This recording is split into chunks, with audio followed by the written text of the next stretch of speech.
algunos de nuestros colegas no hablan castellano y les voy a pedir paciencia en el sentido de que van a hablar en su propio idioma. Thank you, Gerald. Thank you, Nico. Thank you, everyone. If you could help me for 2 minutes.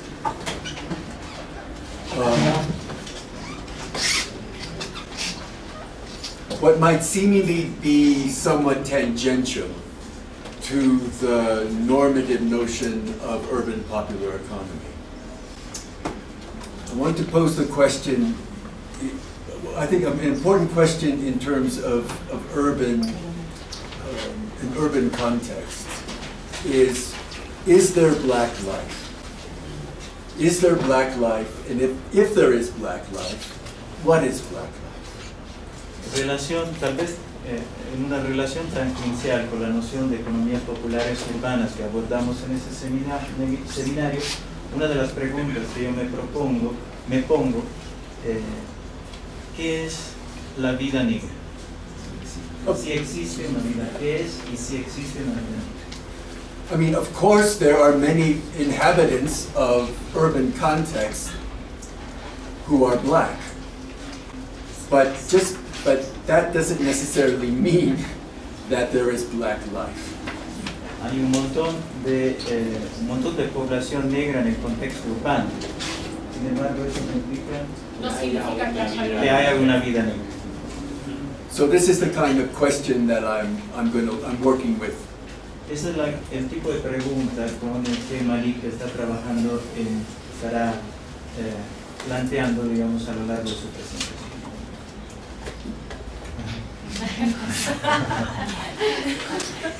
Okay, the basic premise that black people across different geographies and political histories have inhabited the planet and contributed to the sustenance of its metabolic processes in ways that remain unprecedented and unparalleled, with vernaculars, social formations, and temporal orientations and techniques that have had to navigate the tricky conundrum of black people attempting to insert themselves into what passes as the normative ethos and demeanors of how specific geographies should be inhabited, whose affordances have been largely foreclosed or distributed unevenly, while simultaneously refusing to normalize themselves according to the structures of power and codes that are subjugated.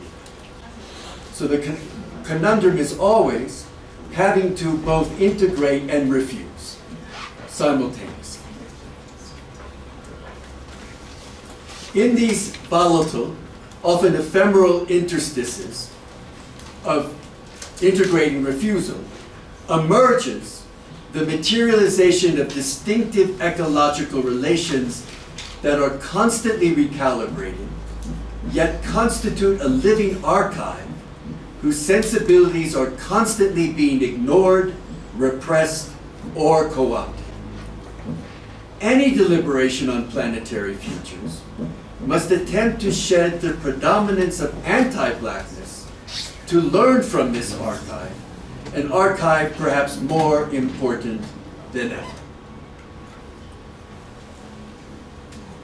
How have black people been constituted and constitute themselves as an integral aspect of local and planetary ecologies? This is a primary question. How have they sustained specific instances of ecological equilibrium, acted as critical elements in the scalability of capitalist accumulation, and exerted themselves as a rupture, a locus of transformation in how the earth and its resources are to be used? Foreclosed of and indifference to the value of a self-formed human subject could be manifested in the capacity of the black body to extend itself into the very surrounds, terrain, and materiality of their limited world of operations. Here, an extraordinary attunement to the operations of the earth and its varying atmospheres and ways of being signaled and atmospheres and ways of being signaled attachment from the need to be human as conventionally defined. Here, the processes of social reproduction were experienced in concert with the rhythms of other forms of liveliness. So not just the reproduction of a body and a person and a subjective, but the reproduction of liveliness of a kind of surrounds. How is such attunement? How is such attunement manifested today, given that black populations are disproportionately exposed, as Ruthie Gilmore says, to premature death, and perform everyday living in a persistent atmosphere of anti-blackness, as blackness itself becomes more diverse in its manifestations? Largely confined to the operations of plantations, mines, factories, and informal sectors, black populations were compelled to demonstrate both forbearance and resilience to survive and do more than survive. Blackness was also the predominant medium through which the continuous calculation of the conversion of value was rehearsed and extended. And therefore at the basis of all notions of capitalist accumulation and logic. As such, black life and bodies were to be fungible, something becoming something else, which of course is what capitalist economy is all about. What is the relation then between fungibility and resilience? In a fundamental ecology of living, how do specific black populations work out, balance a long-honed capacity to remake themselves and their relations with things that matter, and the long-standing attitude that no matter what they do, it's never enough, necessitating an incessant readaptation? As my friend Asha Beth says, whatever we do, here comes the police.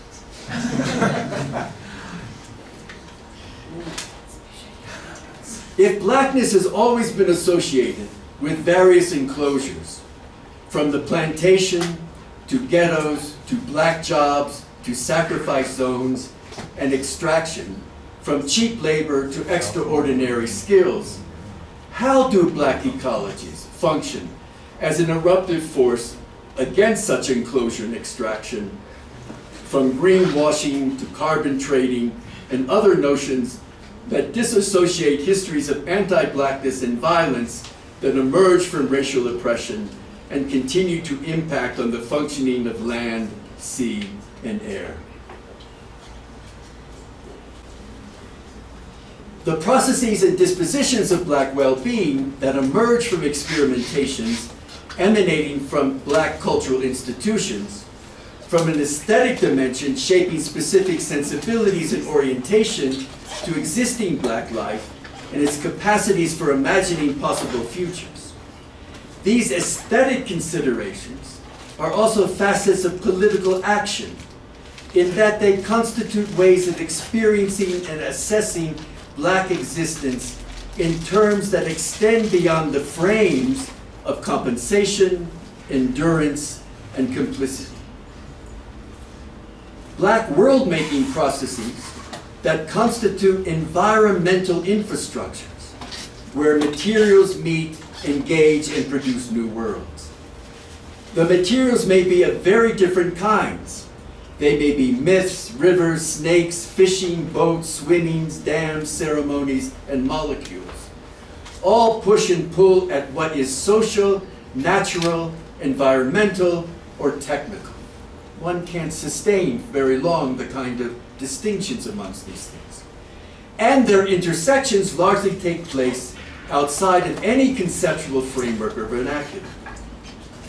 What then are the appropriate languages of conveyance and of practice? So several then particular issues around this kind of problematic. One, the predicaments of habitability and the spiraling of black ecologies. How do black perspectives on the composition and operation of environmental infrastructures navigate an always problematic relationship between black liveliness experienced as both capture and beyond capture? A matter of how both natural and built environments are mutually composed, with black life historically manifested through extensive relations with the earth. Populations once governed through stable, differentiated attributes, where relative inequities could be measured, now engaged and ruled through their convertibility and interoperability. That is, the capacity of a population to compose and decompose to become different things at different times. This is a process of inhabitation that black people know well historically. And this history of fungibility has much to offer the development of policies and practices that address this way of being in the world. But as objects of extraction, overexposure, and containment, black liveliness is always on the edge, always at risk. So what are the key questions to ask of this conundrum? With what methods are these questions pursued? With what kinds of activism and agencies are deployed?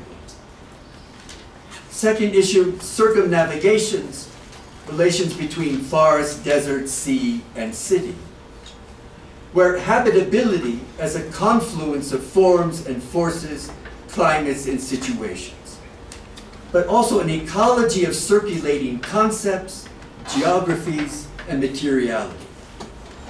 For all of these sites, the forest, the desert, the sea, the city, the bush, all of these sites have been implicated in black endurance, the archive of which is fragments, hauntings, prophetic signs, physics texts, various variegated scholarly treatises, and street vernaculars. So a confluence not just of geographies and material sites and environments, but a confluence in an archive of fragments. Fragments of which none is one more important than the other. You can't prioritize prophetic sightings over academic texts, and you can't prioritize academic texts over prophetic sensibilities.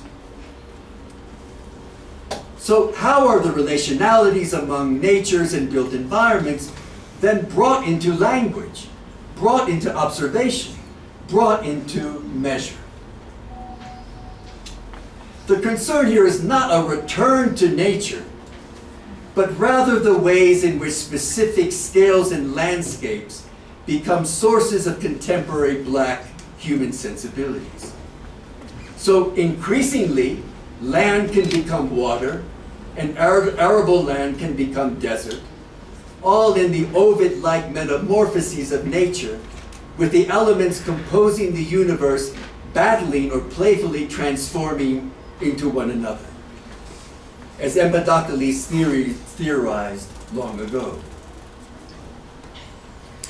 Example, many social housing estates have been and are being dismantled or operated like places of incarceration, their residents distributed to either more peripheral urban locations or reassessed through a process known as decanting. That is where, you know, where your eligibility to occupy, you're always being assessed as eligible or not to be able to occupy or inhabit a particular site, a particular housing project. It is not simply that physical infrastructures are dismantled, but also local institutions, social networks, and long-home social infrastructures of care. So again, the part of the dilemma is that blackness seeks to intrude upon the organization of everyday urban life. It seeks to dismantle it at the same time as the very kinds of conditions that sustain black life are themselves being dismantled.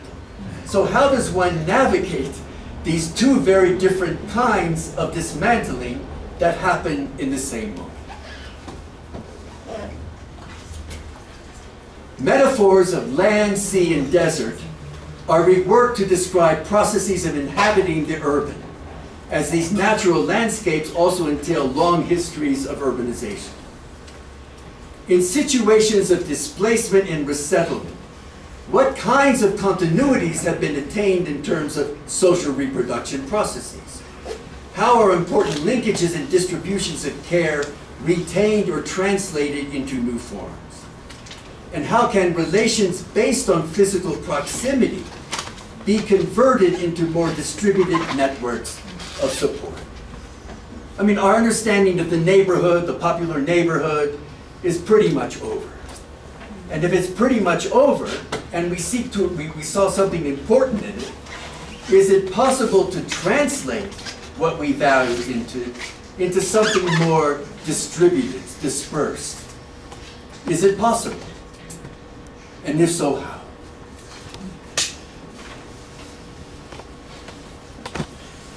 Then, third problematic, black ecologies, artificial environments, and technicities. With the emergence of polyscalar autonomous remote sensing systems operating within larger inchoate frames of planetary computation, positions of agency no longer operate as the exclusive rights of humans or the political traditions of humans. Nonetheless, positions of political agency and subjects still operate largely within imaginaries determined by these human traditions, while simultaneously being extended and multiplied through the multi-scale non-human agential systems in which the political subject is embedded, interpolated, and articulated. What is the urban political subject?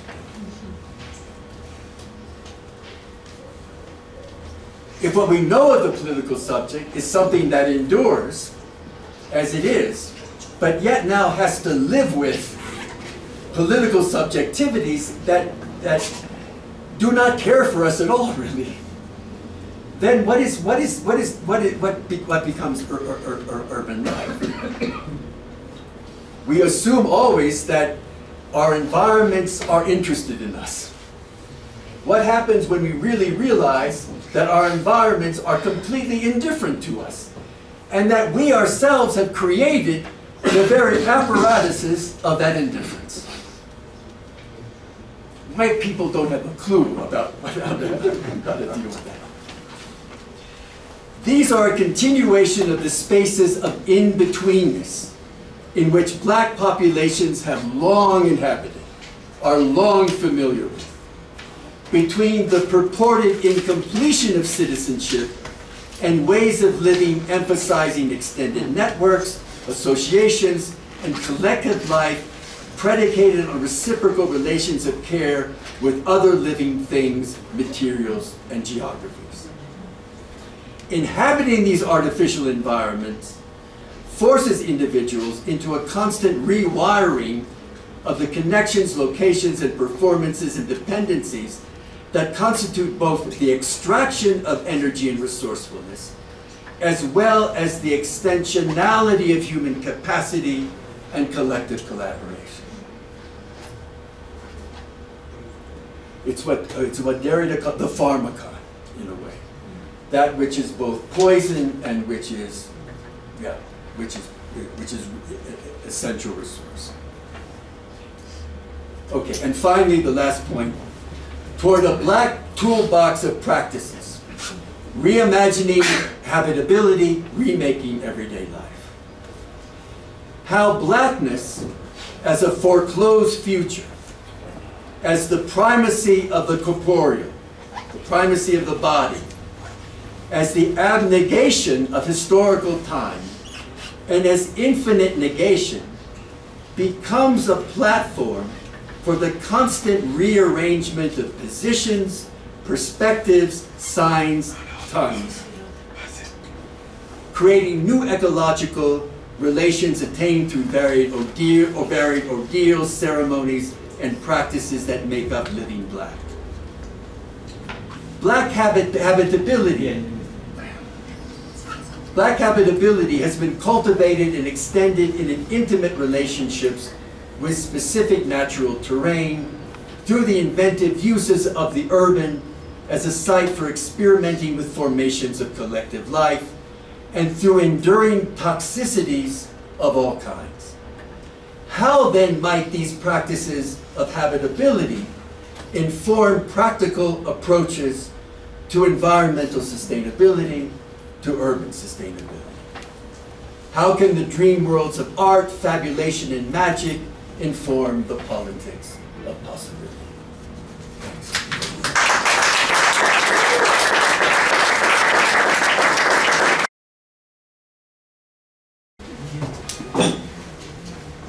Hola a todos. Voy a hacer mi presentación en español, pero no es mi primer lenguaje, so espero que me tengan paciencia. Estoy presentando un trabajo preliminar sobre la economía popular nocturna en Lagos, Nigeria, en particular como para un número significativo de viajeros de la ciudad. La economía nocturna se convierte en un espacio de tránsito y refugio, casi como una forma de casa sustitutiva. Mi principal lugar de investigación en Lagos fue una calle llamada Allen Avenue, una vía principal del distrito de gobierno local de Ikeja, que también es la capital del estado de Lagos. Allen es un lugar emblemático del lado nocturno de la ciudad. Muchos clubes nocturnos históricos famosos se ubicaron allí, incluidos los de Fela Kuti y La Badger. So this is Allen, and this is Ikeja, and this is Lagos. Durante el día, Allen está ocupada principalmente por bancos, empresas y tiendas, principalmente tiendas de ropa, farmacias y electrodomésticos. Pero debido a la proximidad de los bancos, los edificios del gobierno estatal y el aeropuerto, Allen Avenue es una polaridad del mercado negro. A cualquier hora del día se pueden ver librecambistas llamados Malam o Aboki. Ellos son reconocibles por las relabías que visten. Son túnicas blancas del norte musulmán. Ellos intentan atraer la atención de los transeúntes. El movimiento de estos abokis que patrullan la calle de un lado a otro durante el día es muy similar al de las trabajadoras sexuales por la noche, ya que Allen es también el principal distrito de prostitución de la ciudad. Al caer la noche, el público cambia, pero también cambia la función de los espacios, dada la escasez del espacio en la media ciudad neoliberal.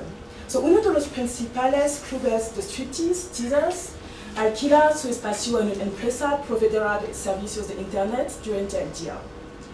Mientras que Pecas, uno de los principales bares de la calle, alberga, entre otros negocios, la Diplomatic Covenant Church, que es una iglesia.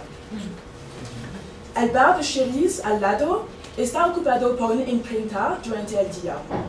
No se trata tanto de un reparto ordenado del espacio, articulado a una dicotomía entre el día y la noche, como de una superficie más desordenada, con ocasionales puntos de fricción. Por ejemplo, los servicios de la iglesia Diplomatic Covenant Church se realizan regularmente los domingos por la mañana y los miércoles por la noche, a veces con vigilias. Al menos unas veces a la semana, a veces más, según el calendario de la iglesia, los fiesteros nocturnos y los creyentes nocturnos no solo se cruzan, sino que cohabitan en el mismo espacio. Se trata de una cohabitación mundana en una ciudad marcada por una necesaria versatilidad de espacios, una promiscuidad forzada de prácticas y actividades en un contexto de intensa escasez. Aquella noche la ciudad de Lagos se paraliza por un tráfico interminable, desde aproximadamente las 4 de la tarde hasta las 1 o las 2 de la madrugada, que va de la isla al continente y más allá.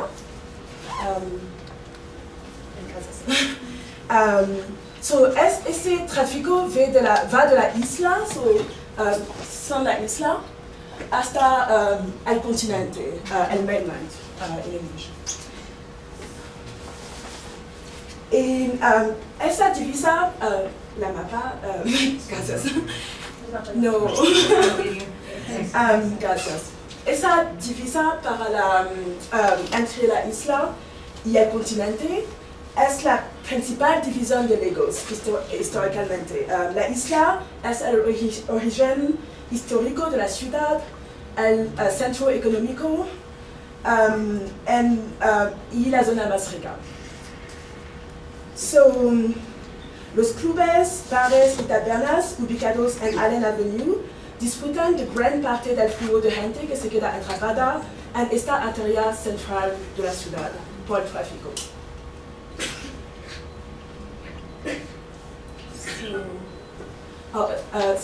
Esos son algunos de los bares y clubes en Allen Avenue.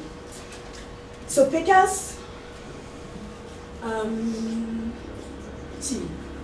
Pecas, un hotel con bar al aire libre en Allen Avenue, se abre un gran patio dividido en un patio delantero y un patio trasero por una enorme valla publicitaria que funciona como pantalla de proyección y partición de privacidad. El patio trasero suele ser menos animado que el delantero, mientras que el delantero está repleto de grupos de amigos, en su mayoría hombres, y eso es característico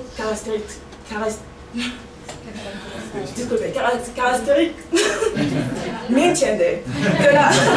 De la homosocialidad de la vida nocturna de Lagos. También hay unos pocos individuos aislados, tanto en el patio trasero como en el delantero, que beben cervezas en silencio en las omnipresentes mesas y sillas de plástico blanco que anuncian la cerveza nigeriana Star.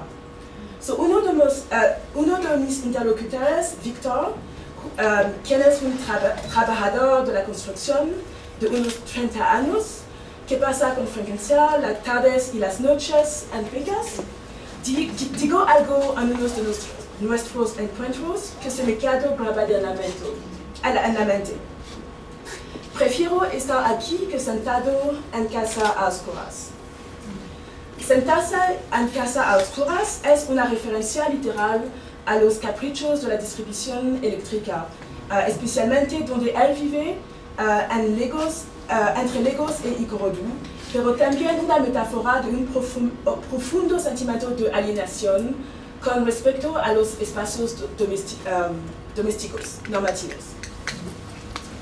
Necesito algo.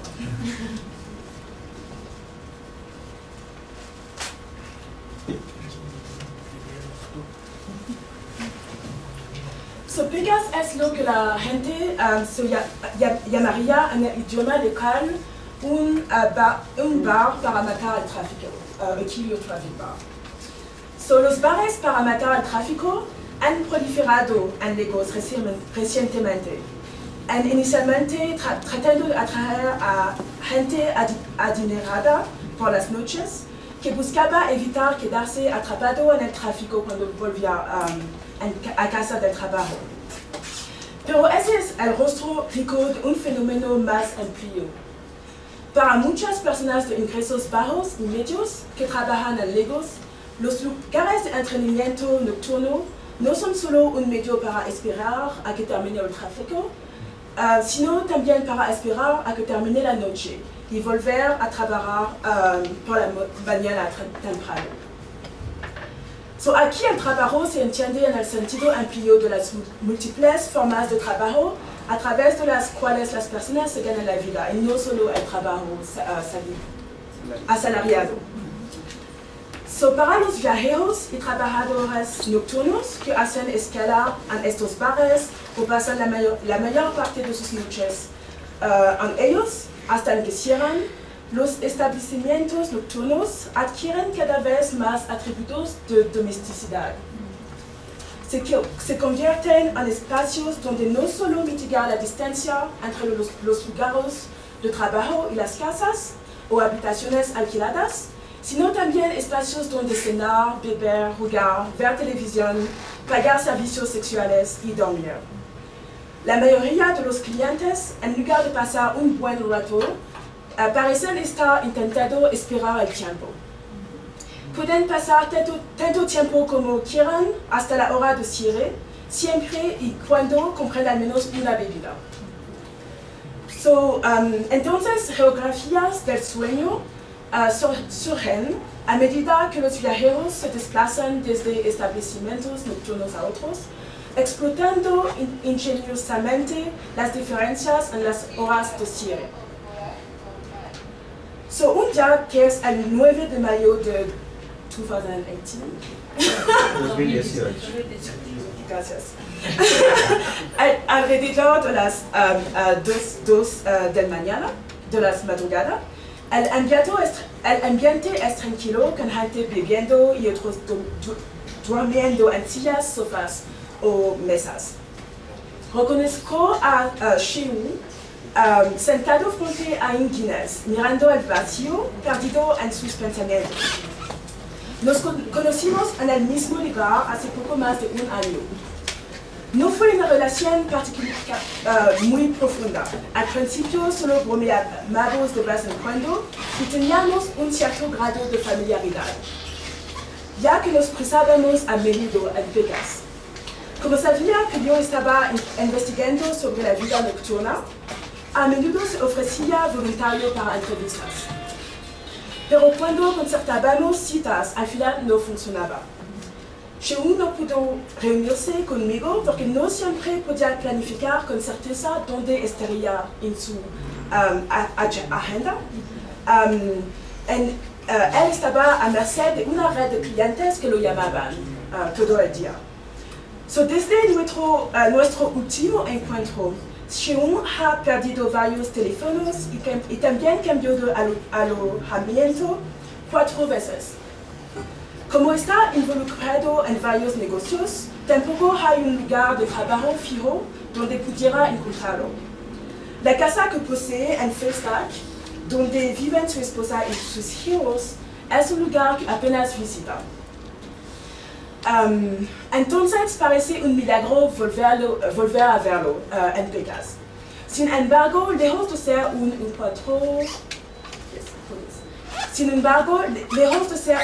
encuentro casual, es una expresión de la estructura de la vida nocturna en el Lagos postcolonial y de la ambivalente tenacidad de las relaciones efímeras forjadas en estos bares. En un contexto de incertidumbre endémica, los indicadores de vida que se supone son más estables, como un trabajo, una casa, un número de teléfono, no son fiables. Este es solo un ejemplo de la conflictiva relación entre la noche y la categoría de vida, y de hasta qué punto la reproducción de lo cotidiano se sustenta en realidad en una clandestinidad nocturna no reconocida, constantemente suprimida, pero esencial, que constituye el trasfondo de diversas estrategias de vida. Los bares para matar el tráfico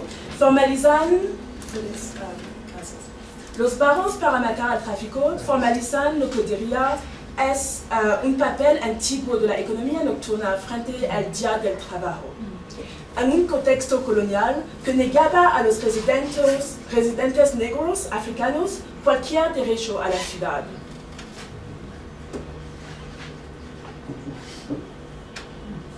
Son los clubes nocturnos caracterizados por la intensificación y la saturación sensorial funcionan como lugares de descanso, dominios hogareños y espacios de disputa de los términos de domesticidad impuestos a los sujetos colonizados. Gracias. En las primeras políticas urbanas coloniales británicas, se suponía que los hombres colonizados debían trabajar en las ciudades, pero no se les permitía crear hogares en ellas, mientras que las mujeres eran tratadas como una población urbana excedente e indeseable. La teoría feminista de la reproducción social ha centrado el papel del trabajo reproductivo no remunerado, realizado en su mayoría por mujeres, en la explotación capitalista de la fuerza laboral. Amenazadas de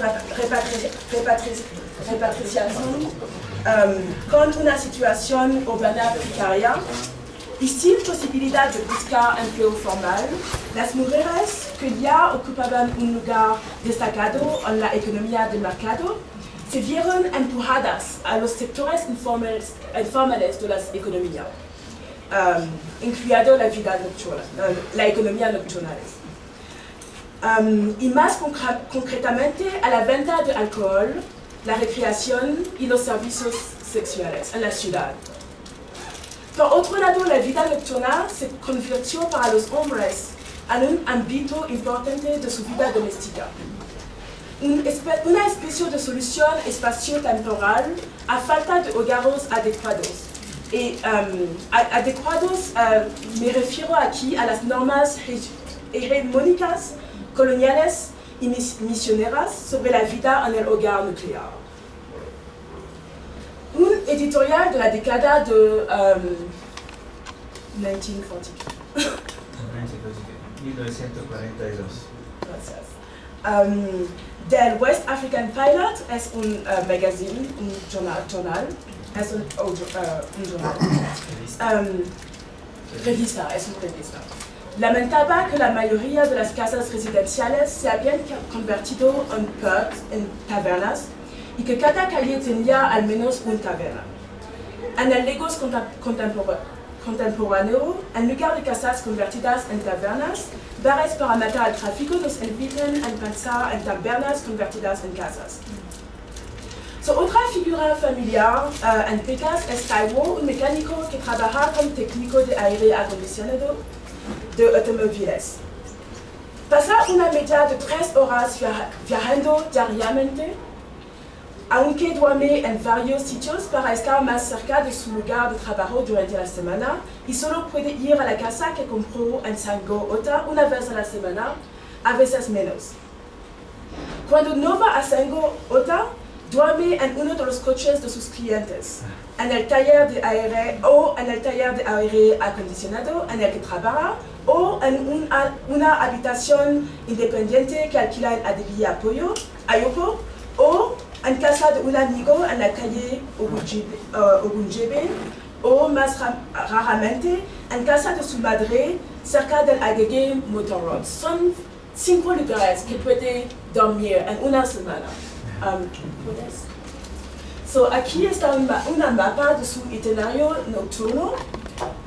En negro es su lugar de empleo. En el verde son los bus station, estación del bus. En el verde son las plazas en las que él puede dormir. Muchas diferentes plazas. En el purple, azul, purple, violeta. En el violeta son los bares en los que él puede posar después de regresar a la casa o en uno de esos lugares. O también pasar toda la noche. ¿Puedes regresar a la... gracias.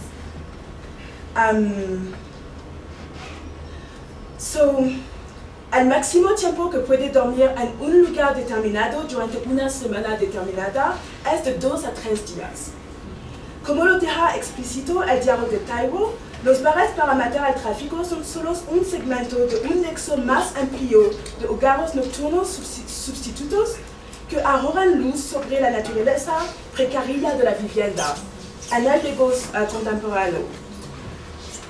La habitación que alquila Taiwo está todavía lo suficientemente lejos de su taller como para que termine buscando alternativas siempre que sea posible. Y no hay una diferencia aparente en la forma a que se refiere a esta habitación alquilada y a la casa que posee Insengo.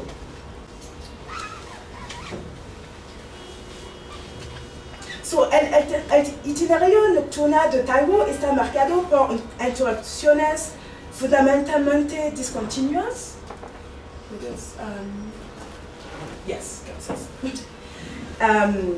El itinerario nocturno de Taiwo está marcado por interrupciones, está fundamentalmente discontinua y con paradas de tránsito en bares para matar al tráfico y mercados nocturnos.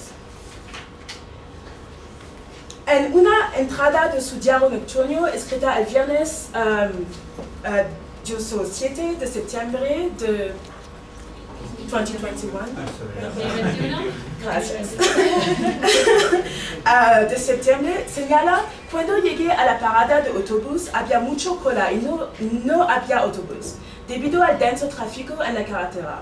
Así que tuve que caminar pasando por Icaro bajo el puente, a través de la comunidad de Anifowoche para enlazar con la carretera Agege de Lagos. En mi camino a través de Anifowoche vi a Tunde, un viejo amigo sentada en un pequeño bar, Tina Bar, y lo llamé. Estaba muy contento de verme porque hacía mucho que no nos veíamos, así que me pidió que me sentara y me senté con él. Me dijo que estaba esperando a que terminara el tráfico. Tina Bar, que es en Agege Motor Road, reaparece con frecuencia en el diario, junto con otras paradas de tránsito como Capital Bar en Cement o Pleasure Point en Olowu. El mapa también de nuevo. Ahí está Tina's Bar, ahí está Capital Bar en Pleasure Point.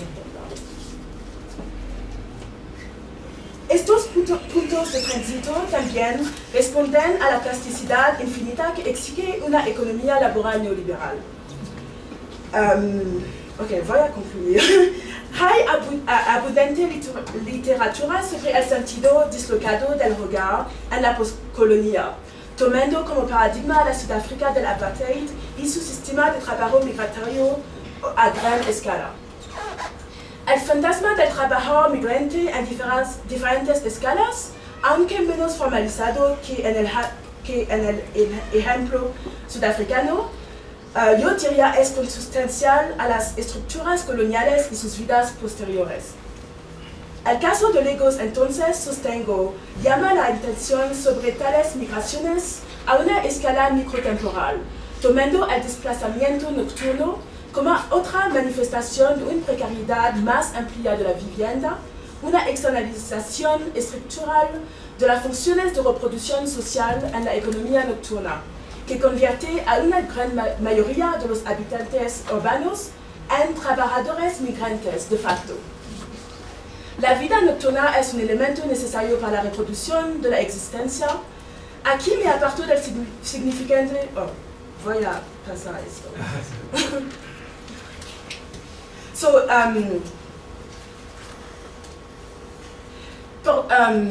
Por vida nocturna no me refiero al entretenimiento en la noche, porque me refiero a las formas en que un urbanismo colonial que continúa todavía obligó a los habitantes de Lagos a sobrevivir en entornos urbanos hostiles gracias a economías nocturnas subterráneas, al mismo tiempo que marcaba la noche y las formas de vida y reproducción social que dependen de la noche, como siempre criminales. Tal vez pueda extenderme sobre la criminalización en la discusión, pero lo que puedo decir ahora es que la misma economía nocturna, donde dependen tantos residentes para mantener un sentido de continuidad, está marcada por una transitoriedad sistemática relacionada con las formas de depredación de un Estado que somete la escena nocturna a una inestabilidad crónica a través de brutalidad rutinaria, redadas arbitrarias, cierres y arrestos. Muchas gracias.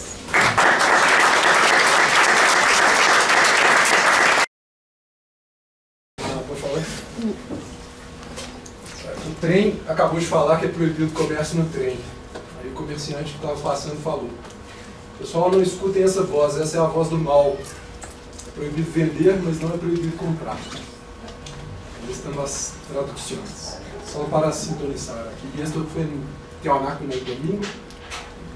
Ayúdanos a mejorar, no compres artesanía a los ambulantes en la calle, compra a los artesanos del mercado artesanal. Ley municipal, tal, 2019. Entonces, buenas tardes a todas, todos y todos. Muchas gracias a Malik Simón por la invitación, a Nico y a todos los anfitriones por la cálida recepción. Es un placer y un honor estar aquí, regresar a esta ciudad extraordinaria y conocerlos a ustedes y a la universidad. Yo soy economista y geógrafo, doy clases de geografía económica, estudios urbanos y planificación urbana y regional. Llevo algunos años trabajando con temas relacionados al universo de la economía popular, la economía solidaria, que trabajo de formas separadas en el contexto brasileño, tanto en la investigación como en la extensión, que son actividades de involucramiento práctico y directo con comunidades, movimientos sociales, etc.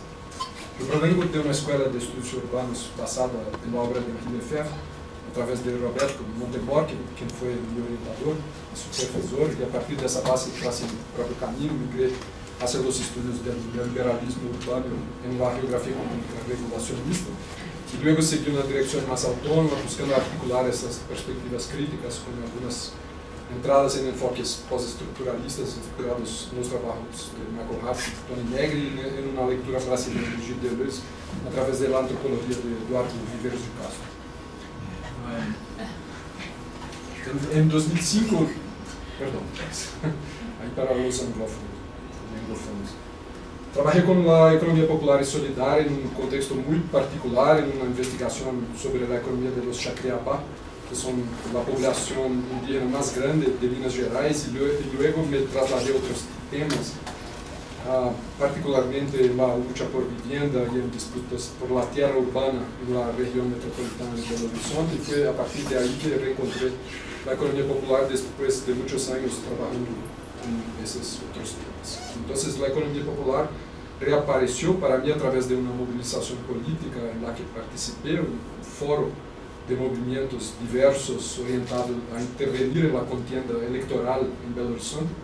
En esa movilización, los vendedores ambulantes emergieron como un grupo que estaba siendo violentamente atacado por el gobierno municipal de Belo Horizonte. El grupo del foro unió su causa y ayudó a fortalecer la movilización que recién comenzaba. En este proceso, estos tuvieron contacto con una serie de otras luchas, principalmente en el ámbito de la vivienda, que es quizás la causa que atrae más gente en el universo de los movimientos populares. En las ciudades brasileñas, por motivos casi obvios, la lucha por una vivienda digna, que se despliega en múltiples frentes, desde la política habitacional hasta la lucha por el derecho de las favelas a permanecer y construir colectivamente su propio proceso de urbanización, etc. Me gustaría proponer una reflexión a partir del encuentro de las economías populares con la idea de la urbanización extensiva, que ha sido trabajada en Brasil desde la década de 80 y que más recientemente ha sido debatida en los estudios urbanos de lengua inglesa. En mi comunicación personal con Abdul-Malik Simón sobre lo que podría presentarles hoy, él define la urbanización extensiva y cito a Malik en sus palabras: no es simplemente una extensión de los procesos de urbanización ni una recuperación de modalidades urbanas localizadas, sino algo más topológico, una serie de relevos, oscilaciones que se expanden y se retraen y se mueven en trayectorias laterales, de modo que ya no dependemos del núcleo urbano, la periferia, el hinterland, etc., como designaciones espaciales, sino como algo con diferentes geometrías. Y luego, como estas afectan nuestras nociones de economía, entre comillas, se dice. De Marx a Agamben, en términos de lo que podría consistir lo popular, también cuando los topos de territorios coherentes podrían desaparecer en algo a veces más extendido, a veces más fractal, distribuido. Me parece razonable supor, como hipótesis, que si hacemos este ejercicio de pensar lo urbano más allá de las ciudades desde la óptica de la economía popular, lo que aparece como más relevante son las diferencias. Existe ya una variedad importante de formas de economía del trabajo y de los trabajadores, que son formas ya existentes, y el reconocimiento de las diferencias alimenta el pensamiento y la política, ¿no?, sobre el potencial de esas otras formas, hacia diferencias más autónomas y menos heterónomas, en el sentido que las teorías de la democracia radical dan a esta oposición. La urbanización extensiva invita también a incluir, aunque parcialmente en el ámbito de la economía popular urbana, una diversidad de prácticas y agentes, los campesinos, la llamada agricultura familiar en el contexto brasileño, que es una agricultura de pequeña escala orientada al mercado, que es responsable de la mayor parte, la más grande parte de los alimentos que llegan realmente a las mesas de las personas en Brasil, mientras la agroindustria produce commodities para exportación lejos de los circuitos internos de abastecimiento alimentario. La propia agricultura urbana, la producción realizada por las poblaciones indígenas, especialmente en el contexto de los llamados indígenas mezclados, más concentrados en el sur y en la porción oriental de Brasil, los grupos quilombolas, etc. En los últimos años hemos presenciado un fortalecimiento significativo de la movilización en red de estos grupos, como por ejemplo en la Teia dos Povos, Red de los Pueblos, que articula luchas de comunidades indígenas, quilombolas, campesinas y urbanas en defensa de la tierra, la soberanía alimentaria y la autonomía territorial, promoviendo prácticas de agroecología y resistencia al capitalismo. Han hecho un trabajo que implica en parte la convergencia y la suma de esfuerzos entre grupos quilombolas y indígenas, lo cual nunca ha sido una conversación fácil, aunque ambos grupos se han mezclado en muchas situaciones. Esta conexión de la variedad de formas es fundamental. A veces estamos ante la constitución de un circuito de la economía popular que conecta la producción agropecuaria con sus formas urbanas y abre posibilidades importantes. Cuando José Luis Coraggio piensa en la idea de la economía de los trabajadores como una esfera que interactúa de diversas maneras con los otros dos polos que en su esquema componen los sistemas económicos latinoamericanos, que son la economía empresarial y la economía del sector público, no existían las posibilidades de articulación y formación de redes como la de los povos en Brasil.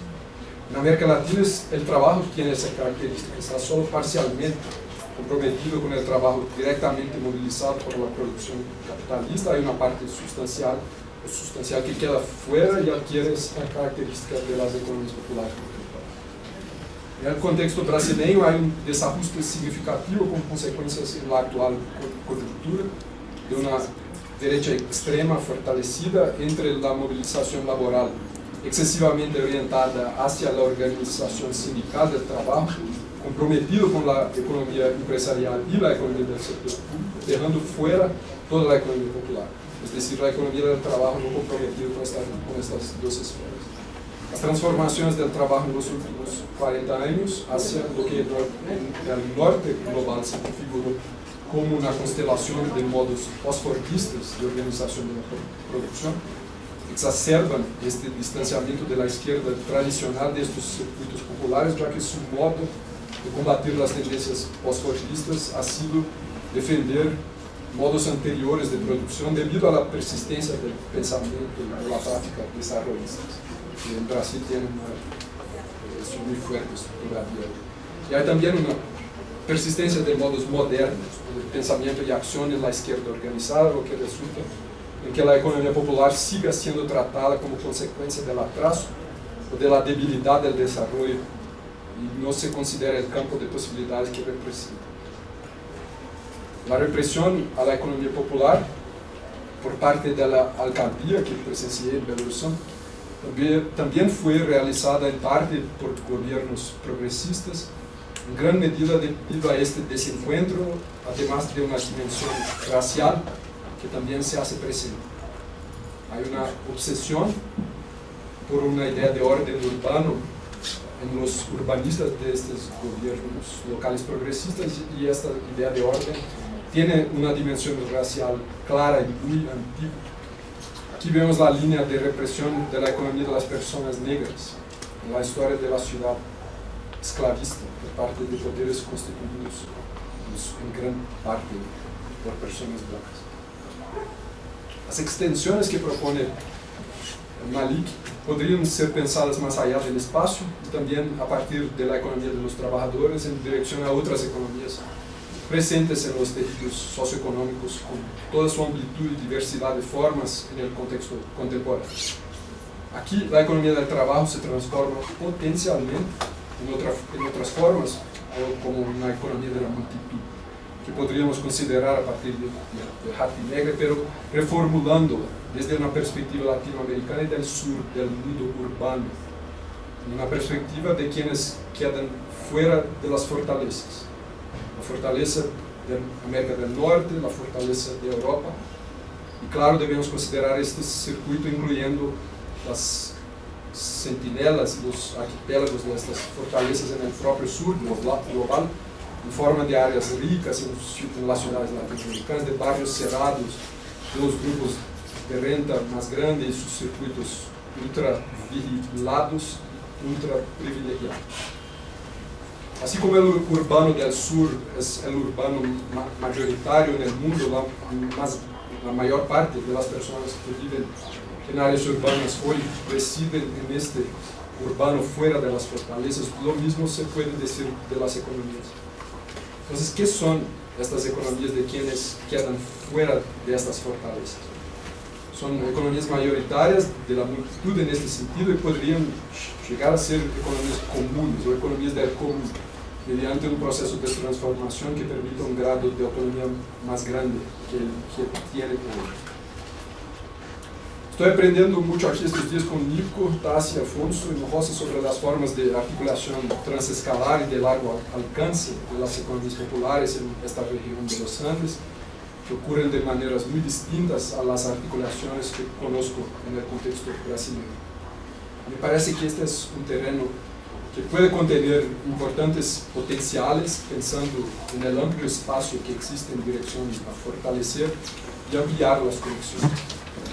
El trabajo este es un problema que surge en relación a los encuentros y desencuentros entre las formas múltiples de las otras economías, sobre todo en la interfaz de las economías populares con los movimientos de la economía solidaria, que son de relaciones difíciles, muchas veces conflictivas.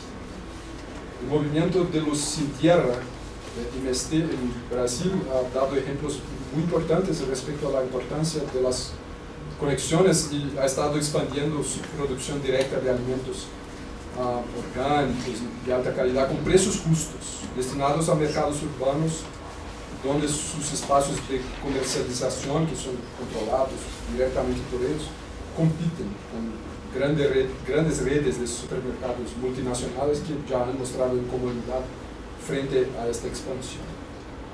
Para pensar en las posibilidades de fortalecer las conexiones entre las economías populares en este sentido ampliado, que incluya una variedad más grande de formas, y los movimientos sociales, es imprescindible revisar la concepción que la izquierda tiende aún a tener respecto a los mercados.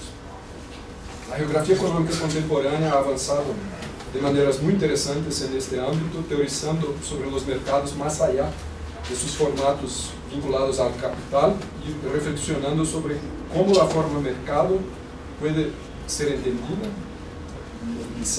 utilizarse políticamente de otras maneras. En los términos de Dan Cohen, que es un geógrafo de Canadá, esta visión rompe con la dualidad de los mercados como una perfección, una entidad que tiende a ser una forma social perfecta, que tiene condiciones lidar con los problemas humanos con una amplitud absoluta, como en la perspectiva liberal clásica, o del otro lado como un espacio condenado inherentemente desde el punto de vista marxista tradicional.